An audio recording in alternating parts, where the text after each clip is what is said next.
Oxidación. Estado de oxidación es el número de oxidación que se define como la suma de cargas positivas y negativas de un átomo, lo cual indirectamente indica el número de electrones que el átomo ha aceptado o cedido. O sea, por ejemplo, cuando el átomo es el indicador de grado de un átomo que forma parte de un compuesto u de otra especie, o sea, cuando se juntan.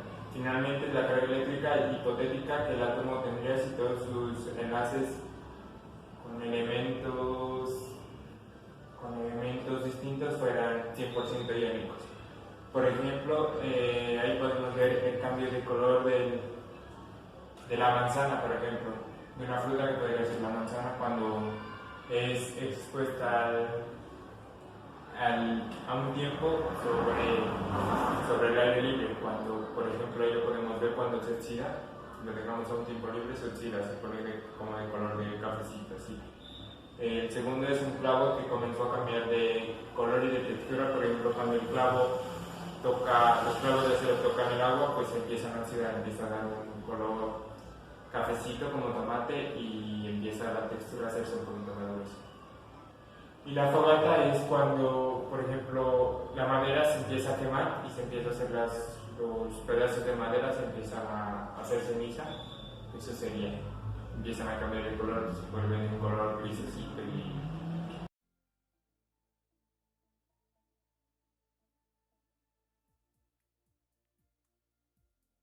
los óxidos son compuestos binarios, es decir, que solo tienen dos elementos, de los cuales uno es el oxígeno, actuando con estado de oxidación. El otro elemento, metal o no metal, actúa con estado de oxidación positivo. Cuando se trata de un metal, el óxido formado se conoce como óxido básico. Cuando es un no metal, óxido ácido.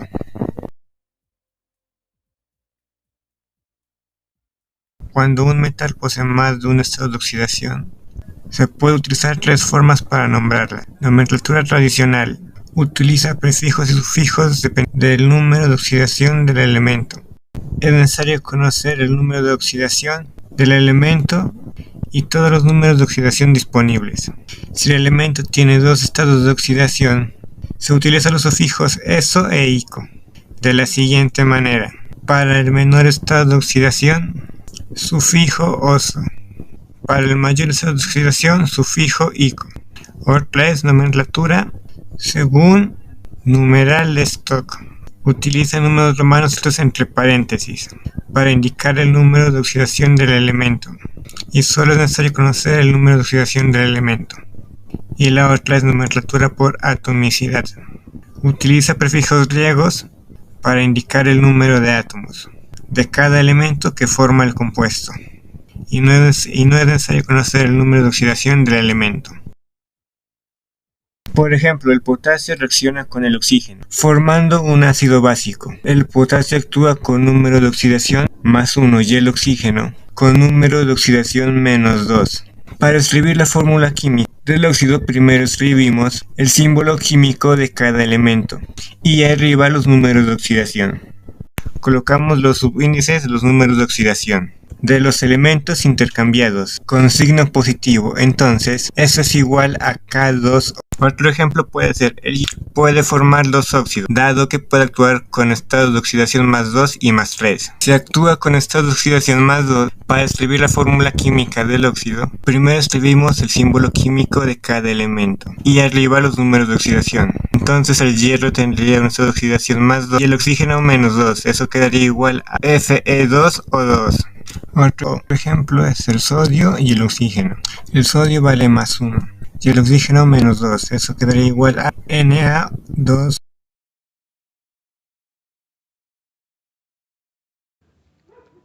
Compuestos químicos. Un compuesto químico es cualquier sustancia formada por la unión de dos o más tipos de elementos químicos, o sea, por átomos de dos o más tipos diferentes de elementos químicos, unidos entre sí por enlaces químicos de alguna clase. Para formar compuestos químicos se tienen prioridades, que es la valencia, los cationes, los aniones y los radicales. Valencia. Capacidad que tiene cada compuesto al momento de formar enlaces químicos. Cationes es un ion con carga positiva. Aniones es un ion con carga negativa. Radicales es una molécula libre para formar con otros átomos, o sea, los elementos que se encuentran en la tabla periódica. Ejemplo. Como ejemplo tenemos ejemplos de radicales. Tenemos el cobre, que tiene un cation de más 1, y el oxígeno, que tiene un anión menos 2. Tenemos que multiplicarlo en cruz, nos daría 1 y este nos daría 2, y nos quedaría como cobre 2 y oxígeno, ese número no se lo marca, porque ya solo tiene 1. Otro ejemplo es el sodio y el cloro. Sodio tiene un cation más 1 y el cloro tiene menos 1. Se los multiplica y nos quedaría como sodio y cloro 1.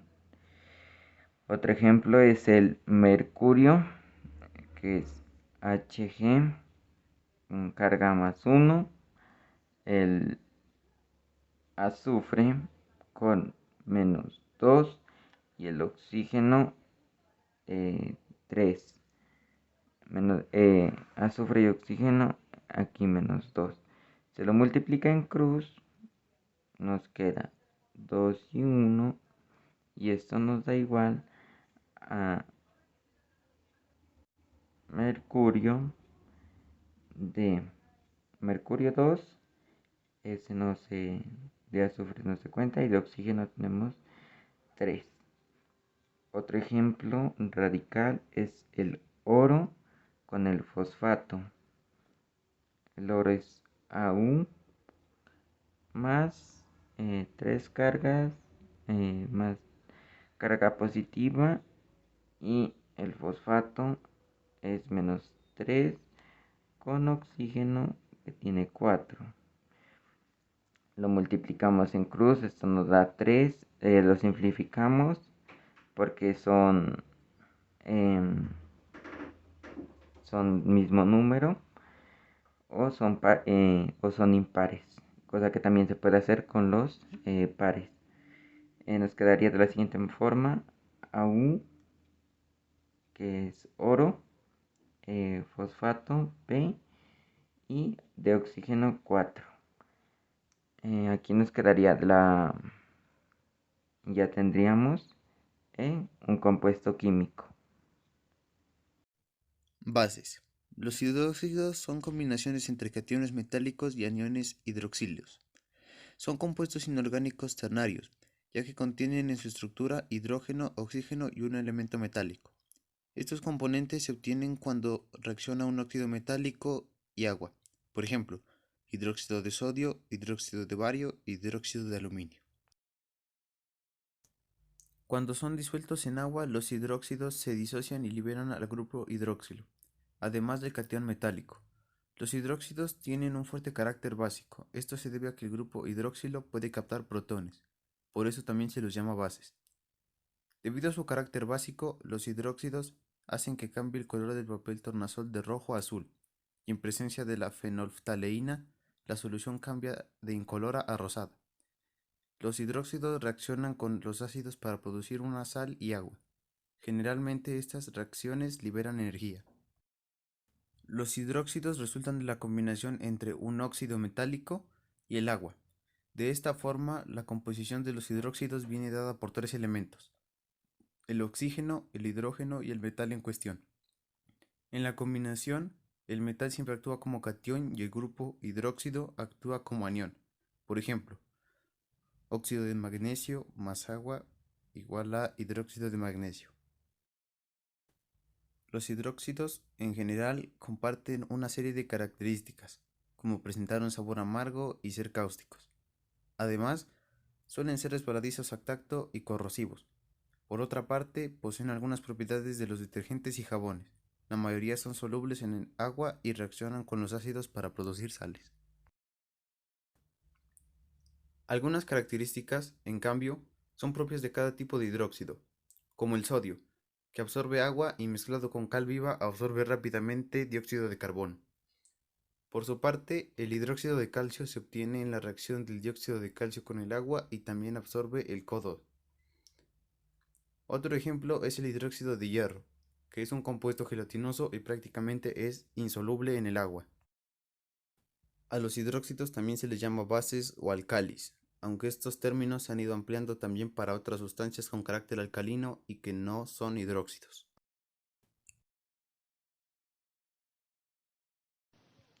Hidróxido de sodio, principalmente usado para fabricar papel, tinturas, explosivos y jabón. Los elementos que contiene son sodio, oxígeno y hidrógeno. Hidróxido de potasio, principalmente usado para fabricar jabón, decolorar pinturas, usado en pequeñas cantidades en alimentos y también utilizado en algunos medicamentos. Los elementos que contiene son potasio, oxígeno e hidrógeno. Amoníaco, usado para eliminar olores, limpiar textiles y calzado, fertilizar suelos y desinfectar zonas. Los elementos que contiene son nitrógeno e hidrógeno. Vamos con los ácidos. Los ácidos se dividen en dos partes. Primero, los ácidos oxácidos. Son compuestos formados a partir de un óxido ácido y agua, por lo que siempre tendrán a su composición un metal, oxígeno e hidrógeno. El siguiente es ácido hidrácido. El ácido hidrácido se obtiene de hidratar un hidrácido, por lo que en su composición siempre veremos un metal e hidrógeno. Nota que un ácido hidrácido no tiene oxígeno en una fórmula. Unos ejemplos de estos ácidos podría ser el ácido acético, también denominado como ácido etanoico o ácido metano. Es un compuesto orgánico líquido incoloro con un olor acre y un sabor claramente agrio. El ácido acético puede producirse en el ámbito industrial a partir del metanol mediante fermentación bacteriana. Otro ejemplo es el ácido sulfúrico. Es un compuesto químico extremadamente corrosivo cuya fórmula es el H2SO4. Es el compuesto químico que más se produce en el mundo. Por eso se utiliza como uno de los tantos medidores de la capacidad industrial de los países. Una gran parte se emplea en baterías. Otro ejemplo es el ácido clorhídrico. Es una disolución acuosa de cloruro de hidrógeno. El nombre de ácido muriático, con el que también se le conoce, le fue dado por Lavoisier, basado en el hecho de que muriato indicaba la presencia del cloro en los compuestos inorgánicos. ¿Qué son las sales? Las sales en química es un compuesto químico formado por cationes enlazados a aniones mediante un enlace iónico. Son el producto típico de una reacción química entre la base y un ácido. Además de eso, en general las sales son compuestos iónicos que forman cristales. Son generalmente solubles en agua, donde se separan los dos iones. Las sales típicas tienen un punto de fusión alto, baja dureza y baja compresibilidad. Y un ejemplo puede ser la sal de mesa. Bueno, además de eso, el cloruro de sodio se ha utilizado para saborizar y conservar los alimentos durante miles de años. Es un gran conservador. Además de eso, la sal ayuda a prevenir el deterioro y a mantener los alimentos, como carnes y quesos. Además de eso, ya están listos para consumir y seguros para ingerir. Bueno, uno de los beneficios del cloruro de sodio pueden ser que contribuye al proceso de digestión. Además de eso, aporta energía al organismo y es fundamental para el correcto funcionamiento de los músculos y del sistema nervioso. El sulfuro ferroso, o también conocido como sulfuro de hierro, es un sólido de color marrón oscuro o negro de apariencia metálica. Cuando está puro es incoloro. Bueno, el sulfuro de hierro es utilizado en las industrias de la aleación y del acero inoxidable para controlar la frigilación de hidrógeno. Además de eso, actúa como un agente degradador para mejorar la capacidad de la máquina de fundición de acero. Otro uso del sulfuro de hierro está en la producción de hierro maleable.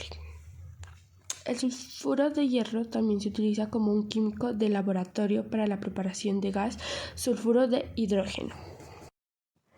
Bueno, además de eso, el cloruro de calcio es una solución incolora. Se presenta en forma líquida en una concentración de 35% aproximadamente, o en escamas. Bueno, además de eso, el cloruro de calcio se utiliza como coagulante en algunos tipos de tratamientos de aguas residuales. Además de eso, el cloruro de calcio anhídrico se usa también como desacante. En la industria química es utilizado como fuente de calcio para la producción de sales de calcio. Por sus cualidades higroscópicas es muy utilizado como deshumidificador para aire y gases. Bueno, además de eso, algunos de los usos más conocidos de este compuesto son mezclas de hormigón para acelerar su tiempo de fraguado. Además de eso, también pues en la industria del petróleo y como desacante debido a su higroscopia. Muchas gracias. Vamos a ir con el mapa conceptual. Primero tenemos a los metales y los no metales. Dos elementos abundantes dentro de la naturaleza son el oxígeno y el hidrógeno. Cuando los metales y los no metales reaccionan con estos compuestos, se forman los óxidos. Dentro de los metales se conocen los óxidos básicos y dentro de los no metales se conocen como óxidos ácidos. Cuando estos entran en contacto con el agua, generan otro tipo de compuesto. En el caso de los óxidos básicos, se forman las bases o hidróxidos. Y en el caso de los óxidos ácidos se producen los ácidos oxáticos. Bueno, cuando los elementos metálicos y no metálicos entran en contacto con el hidrógeno, se producen los elementos hidruros. En el caso de los metales son hidruros metálicos y los no metales son los ácidos hidrazidos. Cuando las bases y los hidróxidos reaccionan con los ácidos oxácidos y los ácidos hidroxiácidos, se forman las sales.